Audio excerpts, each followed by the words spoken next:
billionaire offers 1 M to start her dead father's Ferrari. But the mechanic demands only a $7 keychain. The garage door slammed shut in the middle of a thunderstorm as the sound of an unmoving Ferrari engine echoed like a dead heart refusing to beat again. And inside that silence stood a billionaire woman, staring at the car her late father had loved more than anything in his life, while every engineer she had hired had already failed to bring it back to life, and every memory she carried was slowly breaking her from the inside. She had not slept properly for 3 days. The Ferrari was not just a machine to her. It was the last connection to the man who built her world from nothing and then left it behind without warning. That car had been parked in the same private garage since the day of his funeral, untouched, sealed, preserved like a shrine. And now, for reasons she couldn't explain even to herself, she had decided that it had to start again, as if reviving the engine could somehow bring back a part of him too. She had already spent over $1 million on specialists flown in from different countries.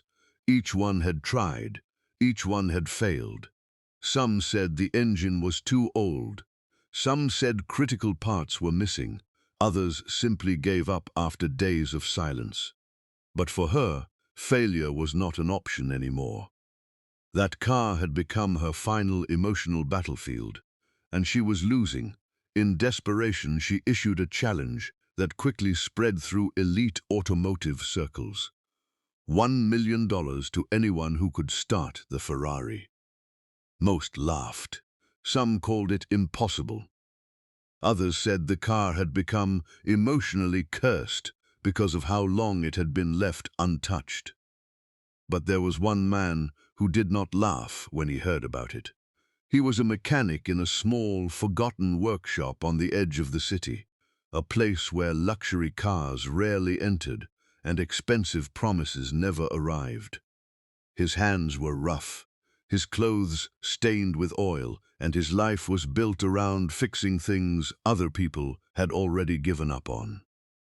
He had once been an engineer in a big company, but after losing his wife in a sudden accident and struggling to raise his young daughter alone, he had walked away from everything that once defined him.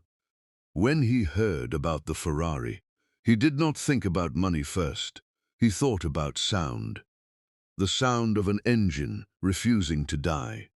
The sound of something broken that still wanted to live. And quietly, without telling anyone, he went to see it. The moment he entered the billionaire's garage, the air itself felt different. Everything was too clean, too perfect, too distant. The Ferrari stood in the center, like a silent memory, trapped in red metal, covered gently but heavily with grief. The billionaire woman stood beside it, her expression cold, but her eyes exhausted, as if she had been fighting a war no one else could see. She expected another professional, another confident man with expensive tools and empty promises. But when she saw him, she almost dismissed him immediately.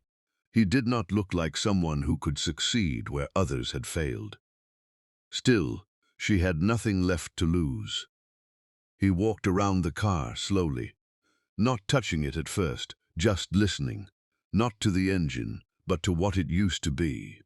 He noticed things others had ignored, the way it had been stored, the dryness in certain seals, the unnatural silence in its mechanical memory.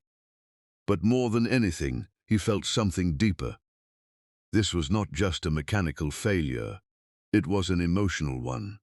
After hours of silent inspection, he finally spoke, and what he said shocked her more than any failure report she had ever heard. He told her the engine was not just broken. It had been neglected in a way that made it forget how to breathe. It would not come back through force or money alone. It needed patience, respect, and something she had not given it since her father died, care without expectation. She frowned, frustrated, because she had already paid people to care, to fix, to restore. But then he said something even more unexpected. He did not want $1 million. He wanted a $7 keychain. At first, she thought he was mocking her. A billionaire standing in a garage where millions had already been spent, and this man was asking for something that cost less than a coffee. But his expression did not change. He explained nothing at first, only saying that before he touched the Ferrari, he wanted something small from her world, something that reminded him that value was not always measured in money. She was confused, even slightly offended, but something in his calm voice stopped her from refusing. For the first time in months, someone was not chasing her wealth. He was asking for something simple, almost meaningless on the surface, but strangely human. She left the garage that night and returned hours later with a small keychain from a nearby shop. It was nothing special. Metal ring, simple design, cost exactly $7. She handed it to him without speaking, expecting him to finally start working. But instead, he placed it beside the Ferrari engine and continued observing in silence. Days passed. He did not rush. He did not replace everything. He did not demand expensive parts. Instead, he rebuilt trust with the machine itself. He cleaned slowly, checked connections carefully, and listened to every part like it had a story to tell. And through those days, something strange began to change inside the billionaire woman too. She started visiting the garage more often. At first, just to check progress. Then longer. Then, without realizing it, she began to stay. She watched how he worked, not like a technician, but like someone repairing a memory. And slowly, she began remembering her father not as a billionaire icon, but as a man who used to come home tired, smile quietly, and rest his hand on that very Ferrari like it was a living companion. The mechanic never spoke much about himself, but she learned pieces of his story without asking. A man who had lost his wife, a father who still packed lunch for a daughter who believed he could fix anything in the world, a man who understood broken things not as failures, but as unfinished stories. One evening, as the storm outside softened into a quiet rain, he finally said the engine was ready, but starting, it would not be the end. It would only be the beginning of whether it had truly been brought back to life or just forced to pretend. She stood beside him as he turned the key. For a moment, nothing happened. The garage held its breath. Then, like a distant heartbeat waking up from sleep, the Ferrari coughed once, then again, and finally roared to life. The sound filled the entire space like a forgotten memory returning home. But instead of celebrating, the billionaire woman broke down in silence. Not because of the car, but because in that sound she heard her father again. Not in words, not in presence, but in feeling. The mechanic stepped back quietly, watching her instead of the car. And for the first time in a long time, she didn't feel alone. He did not ask for the $1 million. He only picked up the $7 keychain, placed it in his pocket, and prepared to leave. But she stopped him, because she finally understood something the world had never taught her. Some people don't fix things for money. They fix them because they still believe broken things deserve a second chance. And that Ferrari was no longer just an engine.